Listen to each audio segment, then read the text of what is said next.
తెలంగాణలో నూతన మద్యం షాపులకు కాసేపట్లో లక్కీ డ్రా నిర్వహించనున్నారు. జిల్లా కలెక్టరేట్లలో ఈ లక్కీ డ్రా నిర్వహించి మద్యం షాపులు దక్కించుకునే విజేతల పేర్లు ప్రకటించనున్నారు. ఇందుకోసం ఎక్సైజ్ శాఖ పూర్తి ఏర్పాట్లు చేసింది. రాష్ట్ర వ్యాప్తంగా ఎలాంటి అసౌకర్యాలు కలగకుండా డ్రా ఏర్పాట్లను చేయాలని అధికారులకు కమిషనర్ ఆదేశాలు ఇచ్చారు. రాష్ట్ర వ్యాప్తంగా 2620 మద్యం షాపులకు 95137 దరఖాస్తులు వచ్చాయి. 2025-27 కాల పరిమితితో నిర్వహించే మద్యం షాపులు డిసెంబర్ 1 నుంచి ప్రారంభం కానున్నాయి. తెలంగాణ ఎక్సైజ్ శాఖ రాష్ట్ర వ్యాప్తంగా 34 ప్రాంతాల్లో 2620 మద్యం దుకాణాలకు లాటరీ ద్వారా లైసెన్స్ కేటాయించనుంది. దరఖాస్తులను లాటరీ విధానంలో పరిశీలించి సరైన కేటాయింపును నిర్ణయించనున్నారు. సరూనగర్లో మొత్తం 134 షాపులకు 7845 దరఖాస్తులు, శంషాబాద్లో 100 షాపులకు 8536 దరఖాస్తులు అధికంగా వచ్చాయి.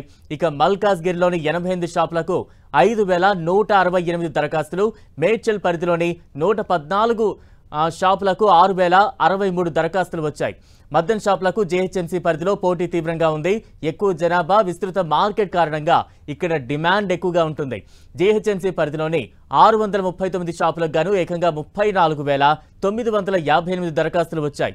ఈ దరఖాస్తుల ద్వారా ప్రభుత్వానికి సుమారు 1049 కోట్ల ఆదాయం లభించింది. హైదరాబాద్లో 80 లిక్కర్ షాపులకు 3201 దరఖాస్తులు వచ్చాయి. ఇక సికింద్రాబాద్ ప్రాంతంలోని 99 షాపులకు 3022 మంది దరఖాస్తు చేసుకున్నారు.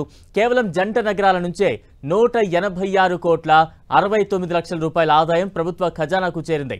ఎక్కువగా రంగారెడ్డి జిల్లా పరిధిలో మొత్తం 29,420 దరఖాస్తులు రాగా అతి తక్కువ ఆదిలాబాద్ డివిజన్ పరిధిలో వచ్చాయి.